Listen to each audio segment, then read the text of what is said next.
Our first speaker is Dr. Joseph Salerno, professor at Pace University. He's our academic vice president, and he's the editor of the quarterly journal of Austrian Economics.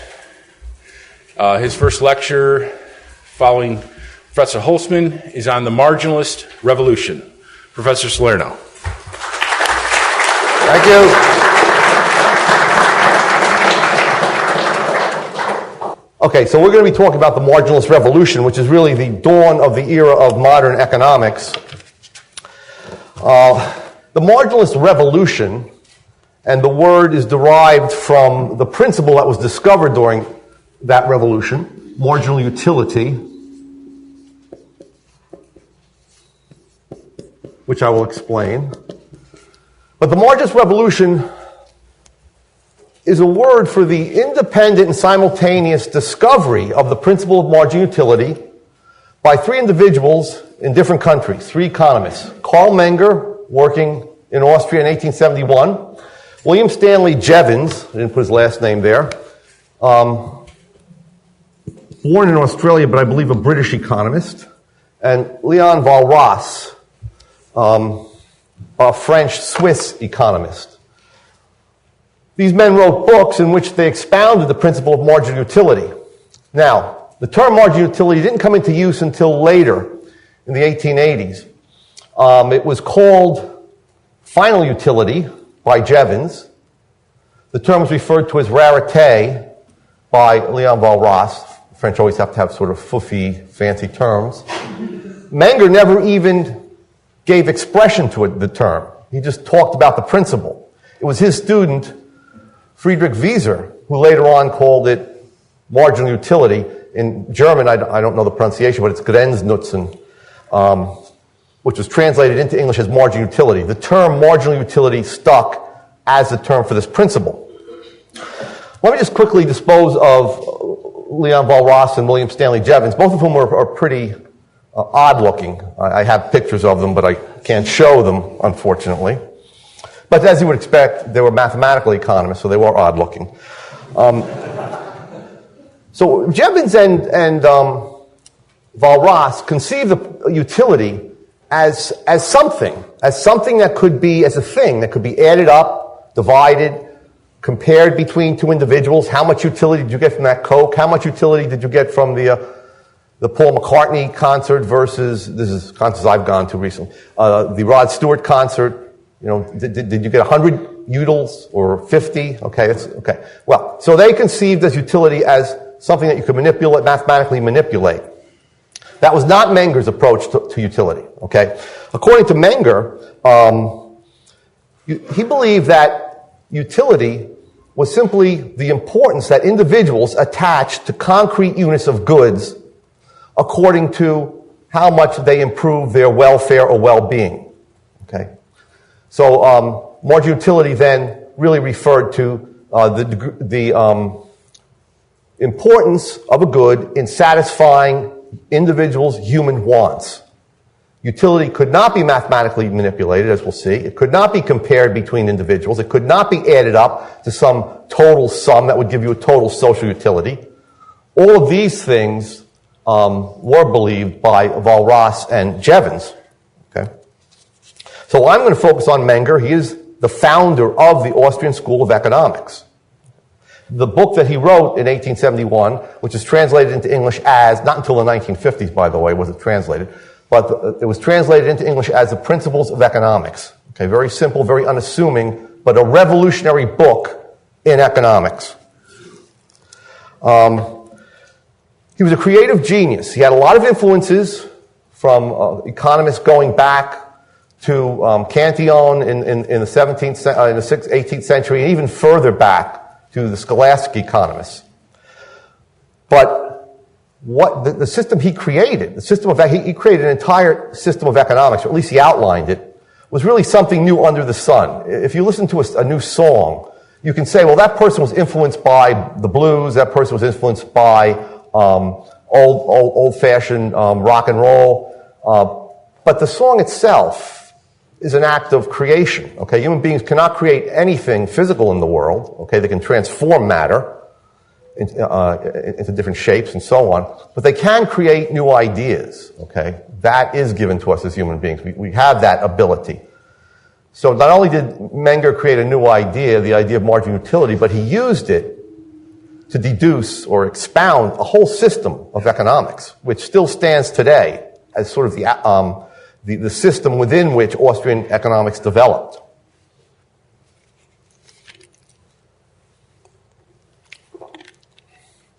Let me just read 3 quotes about Menger's achievement by 3 great historians of thought. Again, I would have put them up. Okay. First, Joseph Schumpeter, who was an Austrian economist by birth, but was not a member of the Austrian School of Economics. He followed more Walras. Okay. He himself was a terrible mathematician and really never wrote mathematical economics, but he claimed that the greatest economist whoever lived was Leon Walras.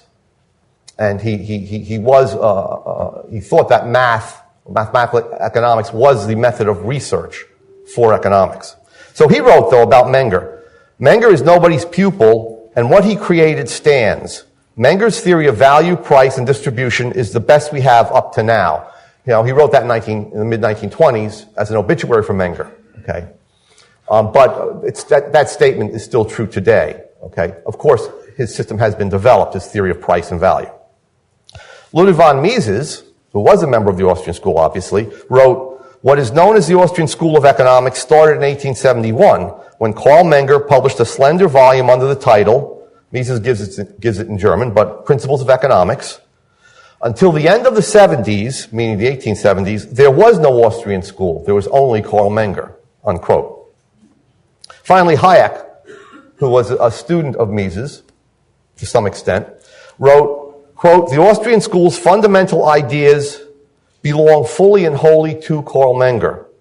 What is common to the members of the Austrian school, what constitutes their peculiarity and provided the foundations for their later contributions, is their acceptance of the teaching of Karl Menger." So in a sense, we're all Mengerians, okay? In a very important sense. Okay. So let's talk a little bit about what economics looked like before Menger wrote his path-breaking book. The British classical school was the dominant school of economics during up to the point when Menger wrote. The most important members of the British classical school is, of course, Adam Smith, who's called, misleadingly, the founder of economics. Actually, one of his predecessors, David Hume, a Scottish philosopher, contributed even a great deal to the classical economics. And then there was an economist that came after Adam Smith, David Ricardo. So they were the 3 principal members and, in a sense, founders of the British classical school of economics. So let's just talk a little bit about their ideas and then what Menger's attitude was towards their ideas, okay, and how he changed them. It's wrong to think that, despite the word revolution, that Menger and the other marginalist revolutionaries completely got rid of classical economics. That's not true. Menger, in particular, deeply appreciated some of the contributions of the classical school. What he wanted to do, as we'll see, is to really give classical ideas a foundation in human wants, human choices, individual values, and so on. So the classical school, one of their important contributions was to observe that, look, prices aren't random. They're not accidents of history. They're not just arbitrary, the result of arbitrary decisions by big firms. Big firms don't just set prices, okay? They do result from an interaction of buyers and sellers on the market. They did see that. And they also saw, more, as important, that prices regulated production and the allocation of resources, okay, through demand and supply in the short run. In the short run, they did believe that demand and supply determine prices, okay?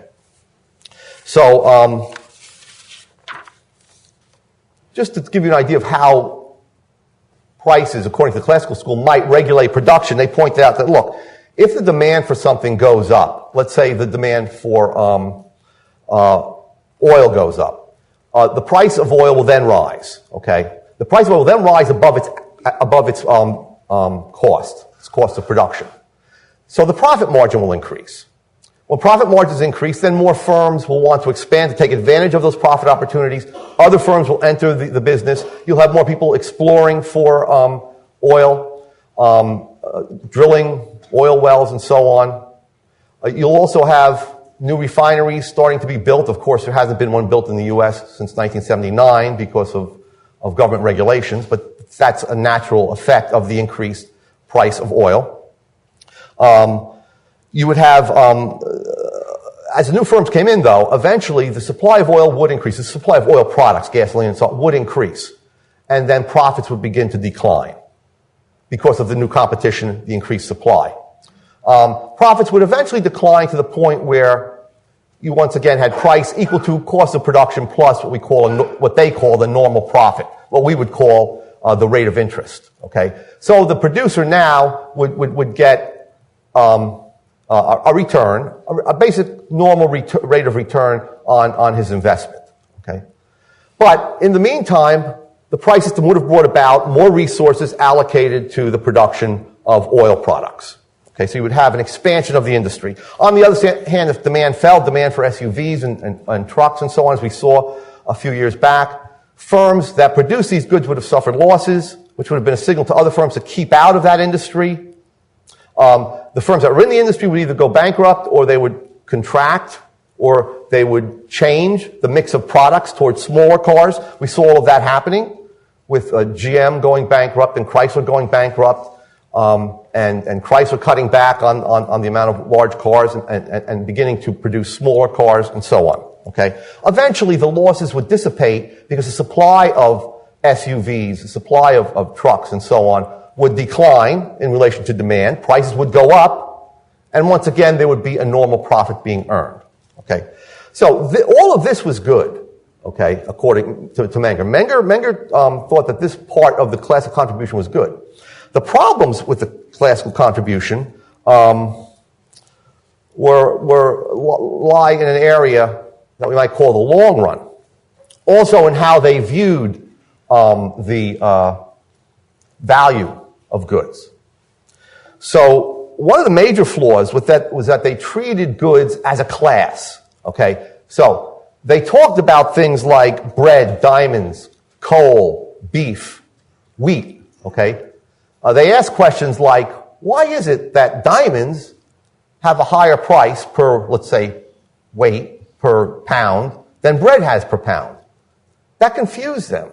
Okay? That was called the paradox of value. Very important puzzle in economics.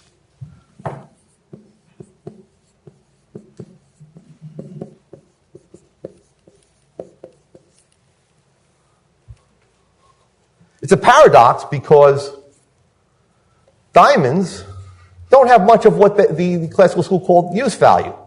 Diamonds are mere ornamentation. They're conspicuous consumption. They're showing other people that you're well off. Okay.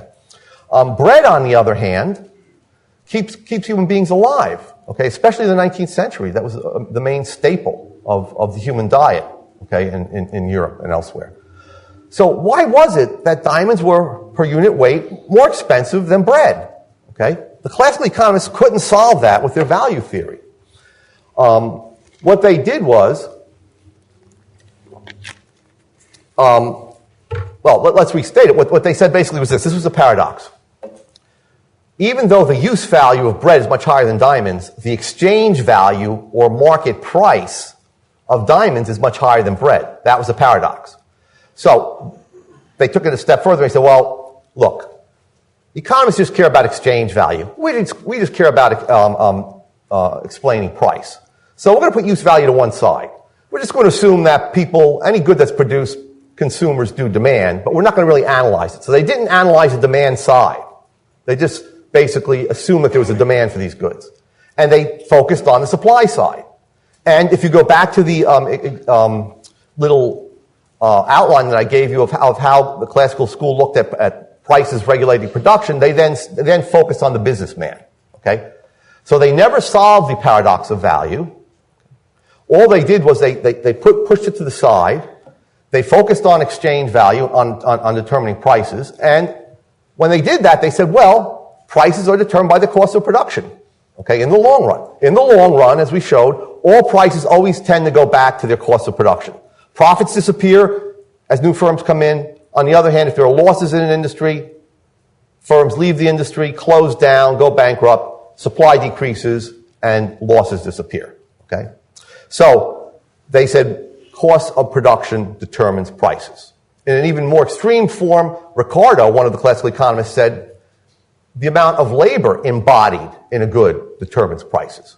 So if an LCD TV is $1,000 and a regular television is $200, then that means that there's 5 times as much labor embodied in the high definition television as there is in the regular television. Okay, so in a sense, what they did was to look on value as something that was embodied in a good. It was the amount of sweat that the laborer that emanated from the laborer as he or she worked on the good. Okay. Now, they had a problem, though. There are certain types of goods that old paintings, antiques, and so on, whose prices could not be explained by their cost of production. So what they then had to do was to split goods into 2 classes. They had to say, well, on the one hand, there are reproducible goods, goods like wheat, goods like diamond, things that could be reproduced, and it was their prices that were determined by cost of production. On the other hand, other goods they call scarcity goods, antiques, various objects of art, and so on, whose prices were determined by their scarcity. Okay, so for example, recently, the baseball card with the picture of an old baseball player, Honus Wagner, I think it was from 1905 or maybe 1911, something like that, sold. There are 5 in the world that are in mint condition. Okay, one of them sold for $600,000. John Lennon's handwritten lyrics to "I Am the Walrus," which was scribbled on the back of an envelope, sold for $40,000 on eBay. Okay, so the classical economists couldn't explain this with their general theory. They would have to say, well, it's a scarcity good. Okay, but remember, all goods are scarce, and that's why they have prices. So what are some of the implications of the classical theory of value and of price? First, as I said, value is inherent in goods. It's nothing to do with the human being using the goods. It's inherent in goods. Okay, it's the amount of cost embodied in the good, or the amount of labor sweat or labor effort that's embodied in the goods. Secondly, it's the production process that gives the goods value. Okay, it's not the consumer, but the production process. Third, they really could not explain then how firms could lose money, go out of business, and so on. I mean, they could do it for the short run, but ultimately they pushed the short run aside. They really focused on cost of production. They said this is really the determinant of price. So if that's the case, then how do you have a firm like GM losing $30 billion in 2008? Okay, or AIG lost $62 billion. $99 billion in 2008, okay? Obviously, the price has to be substantially below the cost for a long period of time for there to be losses like that. So you really can't explain profits and losses. Finally, they weren't able, they had to concentrate on the businessman, okay? They couldn't explain demand. They couldn't explain consumer values. So they concentrated on the businessman, and a myth grew up that economics was just about this fictional character, the Homo economicus, economic man, whose only purpose in life was to buy at a low price and sell at a high price. So the Marxists, so the Socialists, the early Socialists before Marx, then the Marxists, criticized the classical theory because it was a theory of the money-grubbing merchant who buys low and sells high. And they said this is not a true portrayal of human nature. Okay? But in fact, the classical theorists did not believe that there was some sort of economic man. Okay? They were trying to explain the prices that they actually observed in reality. that people with all different sorts of motives played, but they could not because of their flawed value theory. Okay? So they were wrong, but the socialists were even more wrong in the way they interpreted them. Okay. So now we come to Menger. Menger saw all this, and he saw that it was unsatisfactory and that it should be changed. And before he was an economist, he worked as a journalist, and he saw that, and he covered the markets, okay, commodity markets, stock markets, and so on. And he noticed how prices fluctuated from day to day or even from hour to hour. And he said, look, this has nothing to do with cost of production. There's another explanation here. Okay, so he began to write his book, which was really for his habilitation, for his degree that would allow him to teach. And he concentrated on value and price theory. And his aim was not just to come up with a satisfactory explanation of the real world prices that are actually paid, but to use that as a foundation for a whole system of economics. So let me just give you one of the quote from the preface of his book, which I think sums up what his project was. Here's what he says. He says, I have devoted special attention to the investigation of the causal connections between economic phenomena involving products and the corresponding agents of production. By that he means the resources and labor and so on. Not only for the purpose of establishing a price theory based upon reality and placing all price phenomena, including interest, wages, ground rent, and so on, together under one unified point of view, but also because of the important insights we thereby gain into many other economic processes heretofore completely misunderstood. So what he's saying is that a correct theory of price and value is important in itself, but then it also allows us to explain all the other economic phenomena that we observe in the real world. Okay. So what was Menger's starting point? His starting point was that man, generically speaking, was at the center of economics. Okay. Man and his wants. So in some notes that he wrote, he made the following statement. He says, man himself is the beginning and the end of every economy. Okay? Meaning the individual who is striving to satisfy himself, to improve his position, to satisfy his wants, that individual should be placed at the center of economics. And he went on to say, our science is the theory of human beings' ability to deal with his wants. So notice, he's not focusing on the businessman. He's focusing on whom? The consumer. Okay? He also pointed out that when people in the real world attempt to satisfy their wants, it's a process which involves cause and effect. Because we ourselves are not ghosts. We're not just minds that float in the air. We need property. We need real things in order to live and flourish, in order to act, in order to improve our well-being from our own point of view. So the very first line of the text of his book, okay, very first opening line is, all things are subject to the law of cause and effect. Right? So we call this price and value theory that Menger developed the causal realist theory of price. Because it searches for the real causes of economic phenomena in the world around us. So it's causal realist.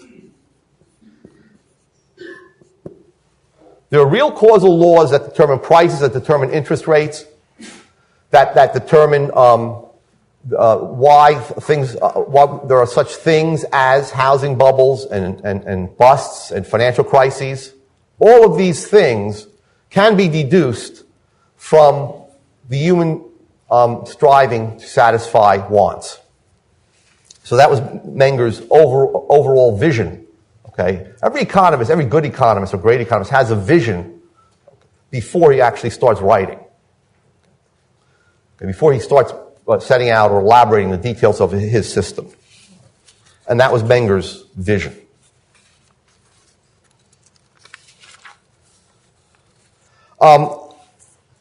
So let me just say a few words about cause and effect. Menger pointed this out. He said, look, human wants, the fact that we're dissatisfied with our situations at every moment in time, we're always looking for ways to improve our situation. That's the cause of economic activity. That's the cause of production. Okay? So the subjective wants are the cause of the objective actions that people take to satisfy their wants, including the objective actions taken in a very complex industrial economy such as the U.S. economy today. Okay? All of the factory buildings you see, all of the comings and goings to places of employment, all the transportation of goods throughout the country, all of those things are caused by human wants. But on the other hand, Menger pointed out, once all of those things culminated in the actual consumer goods, the automobiles, the Big Macs, the diamond rings that we all so desire, those things then cause the satisfaction or fulfillment of our wants and desires.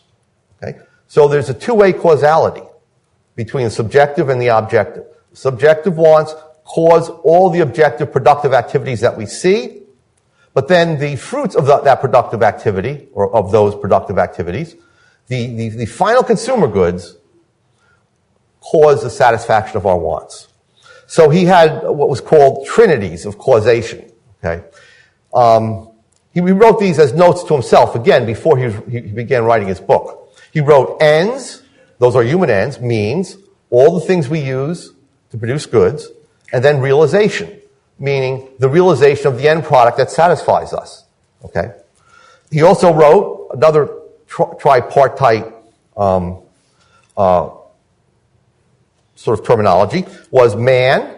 You start with man, and then you go to the external world, the things that we use, okay, in our productive activities, and then the third one was subsistence, the things that allow us to subsist in the real world. And finally, and most plainly, he wrote wants give rise to goods, which give rise to satisfaction. Wants, goods, satisfaction. Okay. Actually, he took this from a very important free market French economist, Friedrich Bastiat, who entitled one of his chapters, Wants, Efforts, Satisfaction. I'm pretty sure he got that trinity of causation from Bastiat, who has been really neglected in economic theory.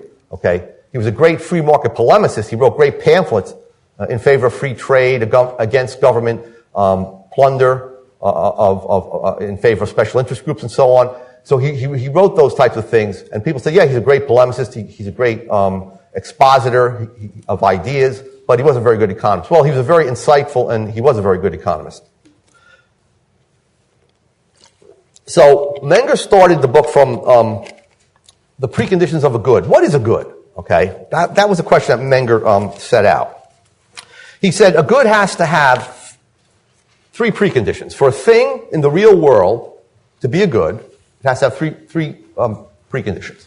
Okay, actually four preconditions. Okay, a handful of sand is not a good. Okay, a diamond in your hand is a good. Something very rare, like the typhoid fungus. I guess it's a fungus. I don't know if it's a bacteria. It's very rare, but it's not a good. Okay, diamond's very rare, and it is a good. Okay, so why? What determines these? What things are goods and what things are not goods? So Menger wrote out the following. I would put this up if this were working.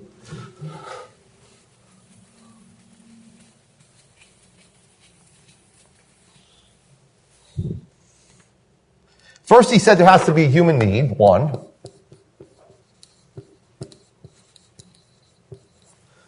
Second, he said there has to be some properties as render the thing capable of being brought into causal connection with the satisfaction of the need. Meaning simply that thing must satisfy need. Third, he wrote that human knowledge of this causal connection, human beings must know that the thing at hand has the ability to satisfy their need. So human knowledge of the proposition in 2.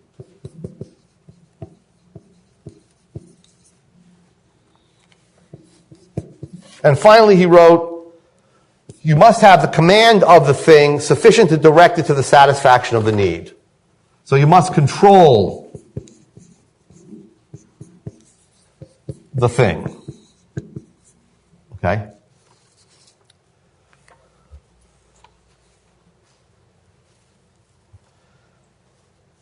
Now, there's as von Mises pointed out later on, there's a problem with that. It looks good at first sight, but the point is that people use and purchase and pay high prices for things that do not satisfy their needs. You know, we know about quack medicines that people use that do not satisfy, that does not bring about satisfaction of their needs. Okay, there are many things that have, throughout history that turns out really had no causal connection with satisfying the need. So what Mises said was these two should be combined or should be replaced with simply the human belief or opinion that a thing has a causal connection with the satisfaction of a need. Okay? All you have to have is the human being who's acting believe that this thing will satisfy their wants. Okay? Many of us make mistakes. We go to a let's say a restaurant, and there's a number of menu choices, and we choose one dish that we anticipate will satisfy ourselves and be something that we desire and that will in fact realize the satisfaction of our want for a really good meal. But at the end we say, geez, I should have never gotten that. That was awful. Okay? Or even our choice of restaurants we might regret because of lousy service. All right. So anyway, it doesn't have to be true that the thing must satisfy a need for you to pay a price for it. Okay? It's just that you have to have a belief or an opinion beforehand that that's the case. Okay, so that's important. So those are the preconditions of a good. Now,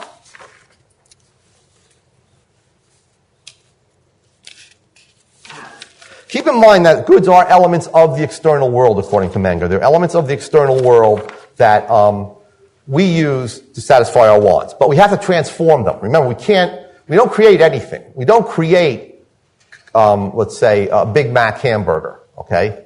All through the process of production, things are transformed from, let's say, a cow to chopped meat at a let's say, a warehouse, and then finally to the cooked good that you actually consume. Okay, so the point is that there's always transformation going on in the production process.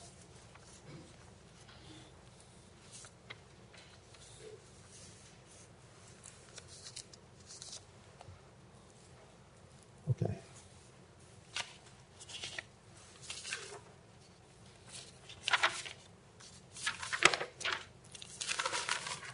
So we take this a step further. Menger went on to say, look, that's what those preconditions are necessary for a thing to be good, but what about an economic good? Okay? An economic good, Menger said, is something that fulfills all of those conditions, but which is insufficient in quantity to satisfy all the human wants for it. Okay, so now we can start to explain certain things. Air keeps us alive. Okay? Yet, air is not a good. Air is not an economic good. Okay? No one pays a price for air in a normal situation.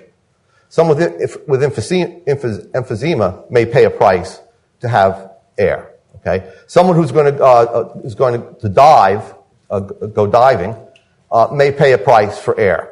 An astronaut will have to pay a price for air because air is scarce under the water or in outer space, or for someone whose lungs aren't functioning properly. Okay, so they're willing to pay a price for it because it's scarce. But in a normal situation, air isn't scarce.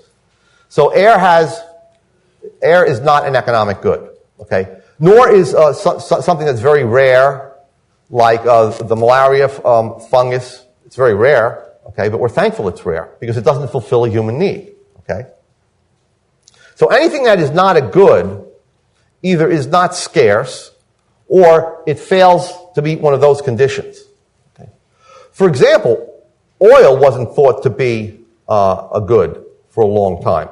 When farmers found oil coming up on their land, they just thought it was waste. Okay, this was before there were any technology had developed at the point where we recognized oil as something that could be transformed ultimately into consumer goods. Okay. So now Menger was ready to solve the paradox of value. Okay.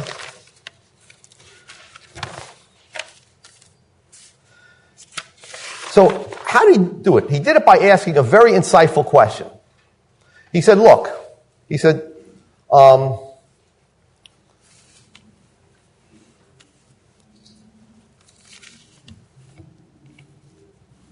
if something is a good, it has to be scarce. Okay? If it's scarce, what would happen if we lose a unit of it? Okay, well, what would happen if one unit of that good were absent? If one unit of that good was absent, then some want would go unfulfilled, right? And as we'll show you in a moment, this was his principle of marginal utility. It would result in less satisfaction than if that unit was present. So what, in enunciating this principle or law of marginal utility, Menger used something like the following example in his book.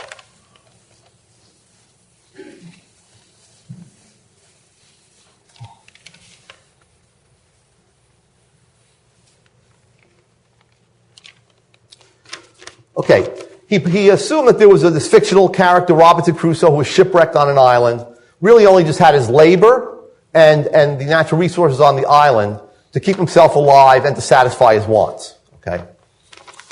And the Robinson Crusoe example is a very good example to explain the basics of value and price theory. Okay? Even though it's been scoffed at in the history of economic thought, especially by socialists.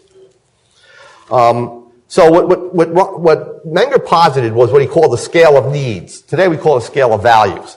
He said, let's assume that this person has a supply of wheat, okay, that he was able to transform the resources on the island into a wheat harvest. So let's assume that he has a supply of wheat, or some other kind of grain, and that this is the needs that he has. He ranks them. Now, according to Menger and the Austrians, people's wants are ranked in the importance of their satisfaction. And so on. Let me just get to the sixth one here. Okay. So the most important want for, let's say, a bushel or let's say a sack of wheat. Menger used the term sack of wheat. And let's say he has 5 sacks that he's harvested. So the first was to use it to bake bread just to stay alive. So bread for life. The second was bread for health. Okay. With one sack of wheat transformed into bread, he'd barely be able to just stay alive, but he wouldn't have much vitality, he wouldn't have much ability to do various activities to allow himself to flourish. So bread for health. So the second sack will be devoted to that. The third would be to keep himself alive for next year. He would use the third to plant wheat for the following year's harvest. So seed for next harvest.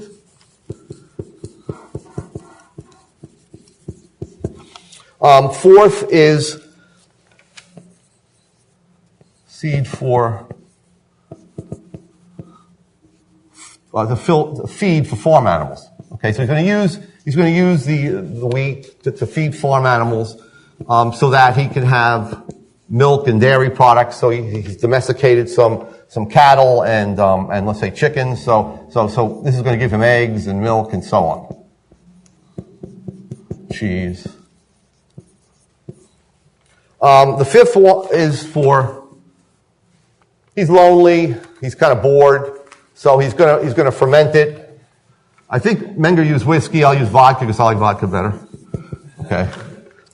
And if he had a sixth, since he is lonely, there are some parrots there. He would train a parrot to talk to him. Okay. So to feed pets. Okay. And let's say he goes all the way down to 20 wants. Okay. After the 20th want, we don't have to list them, he would have no more need for wheat. So at that point, it wouldn't be a good. But he only has 5. Okay? He only has 5. So it is scarce. It is an economic good. He believes that, in fact, it can satisfy these wants. So he has these 5 sacks. How will he allocate them? What will he use them for? Well, obviously, he'll use them for his 5 most important wants. Okay, so Menger pointed that out. He'll use them for the 5 most important wants.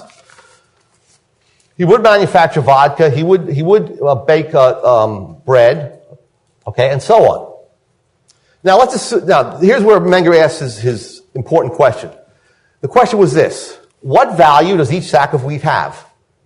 How much value does a sack of wheat have? Okay? Is it the value that I attach to satisfying my most important want? Or is it some average of all the wants? Okay? And he said, the solution to this question comes in answering the following question. The question is, which satisfaction would I do without if one of those sacks were lost? Let's say some rodents break into the barn where the 5 sacks are sitting, okay, right before he starts using them, and one night eats this sack, okay? They eat the second sack. They devour it. So he's only left with 4 sacks. So Menger then posed that question. Which satisfaction does he do without? What's the answer? The fifth. So the value of each sack, okay, each single sack is equal to what? The value of that sack that satisfies the lowest ranked want that the supply is capable of serving. Okay? Another word for satisfaction is utility. The last want is the marginal want. Hence, value to Menger is equal to marginal utility. Meaning, the satisfaction or utility derived from the marginal want. The lowest ranked want that he would be able to satisfy. And hence, we have a theory of demand. The more units of a good that you have, okay, let's say you had a 6th one, what would happen? What would happen to the value of the good? If you had a 6th one, he'd now use the 6th one to domesticate and feed a parrot, right? So now the value has gone from what? The 5th one to the 6th. Because if one is lost, what value does he lose? The value attaches to the 6th satisfaction of the 6th one. Okay? If he had 22 sacks, what's the value of each sack? There's no conceivable use for more than 20 sacks. 0. There's no value. It's a free good. It's like air. Okay?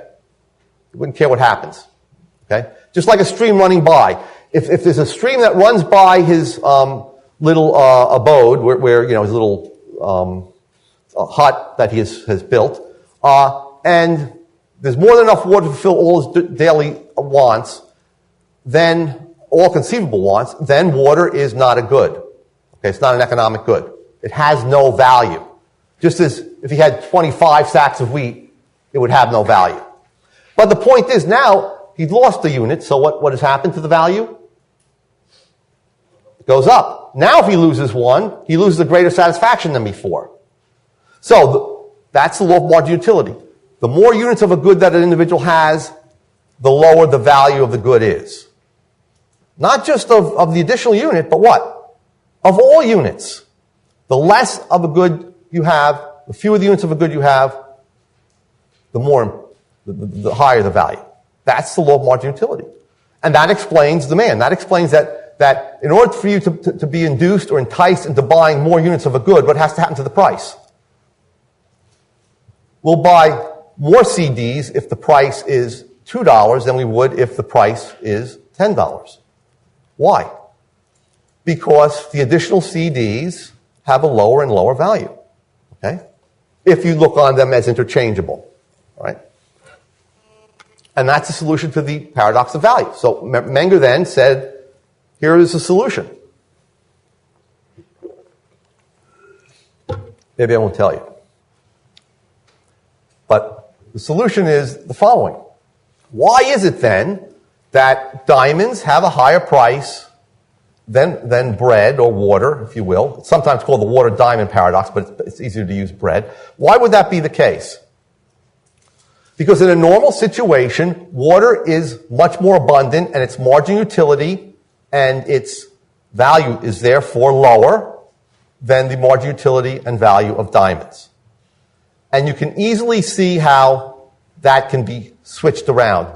Just place someone in an imaginary experiment. Place someone in a desert who hasn't had water for a few days, and he meets, and maybe he has a diamond ring or a few gem quality diamonds in his pocket, and someone has a gallon of water. Would he make the exchange? Yeah, of course he would. Because at that point, where water is extremely scarce, water has a higher marginal utility and therefore a higher value. It serves a higher want than even the first diamond. Okay? But that's not the case in a normal situation. So that Menger solved the water diamond paradox that had troubled economics for so long. Okay? By focusing on the individual wants and analyzing goods in units. Now notice what he did. He did not say, what is all the wheat worth to Robinson Crusoe? That's a meaningless question. Doesn't mean anything. Okay? What is a unit of wheat? What is the value of a unit of wheat to Robinson Crusoe? That is a meaningful question. That's a question that leads us to this analysis. Okay. Another example of this, the application of the law of marginal utility, which I give my undergraduates, is let's say your family has 3 cars. Okay, so it's one for the primary breadwinner in the family, one for, let's say, the mom has a part-time job and does household errands, and then one for Junior. Okay, and all the cars are pretty much interchangeable. Okay, so let's say that the old man cracks up his car one day. Okay, who goes without the car? Junior. It's the lowest marginal utility.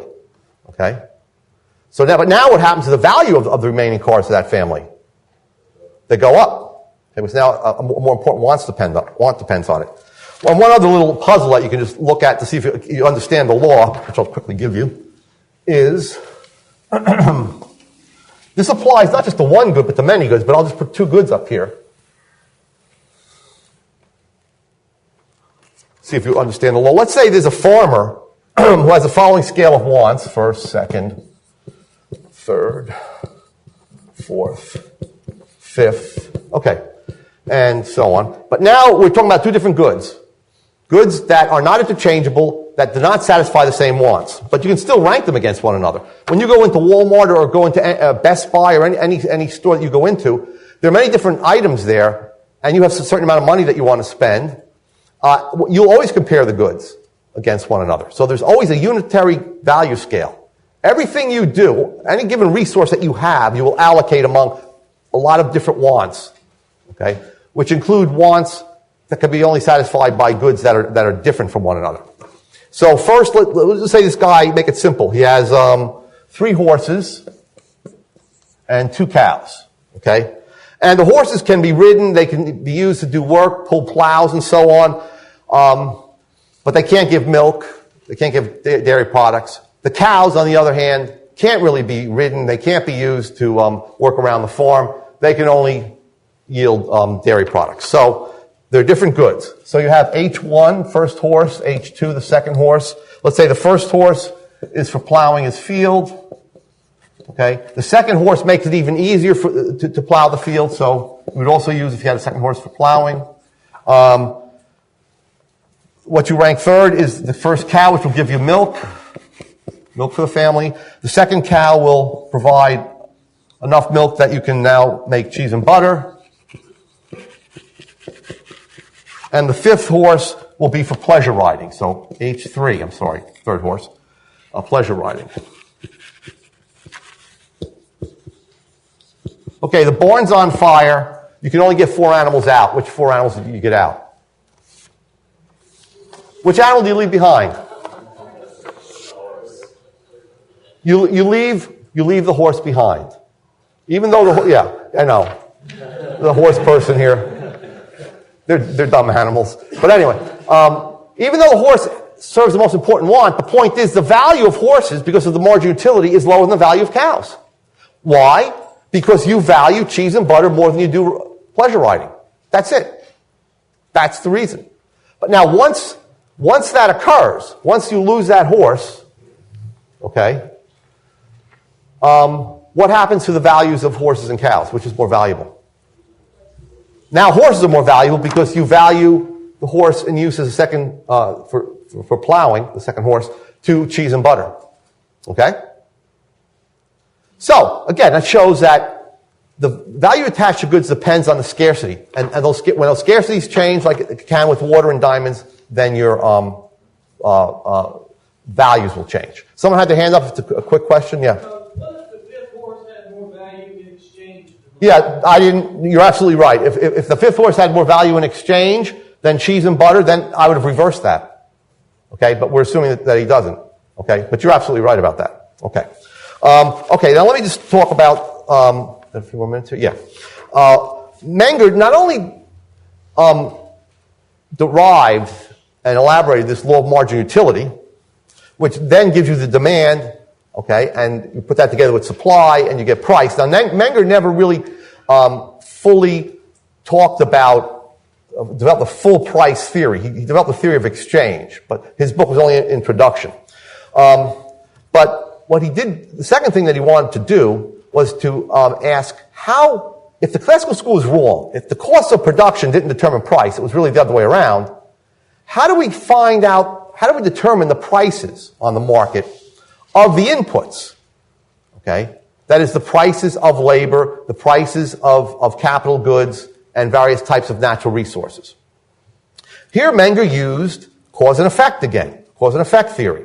He used what we call, or he developed what we call a theory of imputation. Basically, Menger reversed the causality of the classical school. So let me just put up a little diagram that Menger, he never really drew it, but he described it verbally. Let's say you have, you want to produce bread. So there's different stages. Okay, you have to transform the wheat, and actually there's more stages than this because you actually have to build the tools for farming. But right, so you start with wheat, then you combine the wheat with the labor of the miller and so on, and you mill the wheat into flour. Then you take the flour, combine it with the baker's labor and so on, and you get bread, wholesale bread. Then you ship the bread to the retailer using other means of production, including trucks and so on, truck drivers, labor, and you get bread at retail. And finally, here's a consumer. The consumer wants are satisfied. The consumer purchases the bread. Okay. What the classical school said was the price of the bread was determined, so production goes this way. Production goes this way. From what Menger called the higher order goods. Higher order goods are goods that are further away from the consumer, to lower order goods, goods that get closer and closer to the consumer until you come to the final order, okay, which is the consumer's good, the bread. So the classical school unthinkingly said, well, production goes this way, so value goes this way. The high price of the wheat causes the price of the flour to be what it is, and the price of the flour and all the things that are the baker's labor causes the price of bread purchased by the wholesaler to be what it is, and so on. So the consumer pays the accumulated cost of production. Okay? So value and production went this way. Well, of course, this is wrong. Yes, production goes this way, but remember Menger's causality. It's two-way causality. Menger says what causes people to harvest the wheat and to mill the wheat into flour and so on. What causes it is the value consumers attach to it. So Menger said value is imputed. This is a theory of imputation. Value is imputed backwards. Okay? The reason why bread has a price is because it causes the satisfaction of human wants. The reason why the wholesale bread has a price is because it causes the production, along with other labor and so on, of the retail price. There's a causal connection. The reason why flour has a value is only because there's a causal connection between flour and the baked bread. And the reason why wheat has value is because there's a connection, a causal connection between wheat, okay? You combine the wheat with other factors of production, with labor and so on, and you transform it into flour. So the only reason why the higher stage goods higher order goods have value is because what? The final consumer goods have value, and the only reason why that has value is because consumers put a value on it. Okay? Consumers are willing to give other valuable things to purchase this. So that's the theory of imputation. Now, what Menger said, we can see how the implications of this.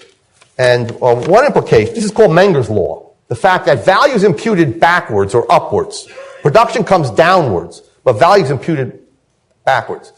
One of the examples I often use in class is one is sort of the drugs. Okay, so the poppy fields are very, very valuable. Poppy growing fields in Afghanistan and Colombia and so on. Okay, where drugs come from. Now, what would happen to the value of those fields? Menger used tobacco, by the way. If consumer values changed and people really thought and believed that drugs really don't satisfy any of their wants, and in fact, for moral reasons or health reasons, that they were going to avoid them completely. So all Americans became anti-drug. What would happen to the value of all of those stages of production, including the final stage, the poppy fields, or the highest stage? Would go to zero. And let's take a legitimate good, a legal good. The example I use is the movie Witness, which Harrison Ford starred in, which took place in the Amish country in southeastern Pennsylvania. And the Amish are called the plain people because they don't believe in any sort of ostentatious display in their clothing. They don't even have buttons. They use little hooks to clasp their clothing. Well, obviously the Amish are not aficionados of diamonds. They don't wear any jewelry. What if all Americans adopted that scale of values? What would happen to the value of a diamond mine? What would happen to the salary of these highly skilled gem dealers? Go to zero. So, it's as a French economist once put it, a philosopher Condillac in 1776, he wrote a book. He said, pearls are not expensive because men have to die for them. And that takes a lot of time and effort and expense. Men die for them because they're so valuable. So it's the reverse. Did I say pearls? Yeah. So pearls come from oysters. So why would you take all the time and effort and undergo the danger to die for pearls if, in fact, there's no human want for it? So pearls wouldn't have any value. Okay? Now, if someone then, despite that, dove for pearls, would those pearls be worth anything? No. He'd suffer loss if he tried to sell them. No one would want to buy them. Okay? If people didn't think pearls were a good gem. Okay? I got about 1 minute left. I wanted to just quickly mention, Menger actually figured out also not only the fact that all of these goods would be, that the wheat would have the value that consumers attach to bread, and we're forgetting about interest for a moment. So if this whole stock of bread was worth $1 million, then the wheat would be worth $1 million, okay? Actually, it would be worth less because of the interest on the time that it takes to produce the final bread. But the wheat and everything else that produced the flour would be worth $1 million. This would be $1 million, and so on. But Menger actually came up with an explanation using what's called marginal productivity theory to explain what the price of each individual labor, capital good, and so on would be. Okay? He gave us a general principle called the law of marginal utility, but I don't think I have time to explain that. Okay, I'll stop there. Thanks.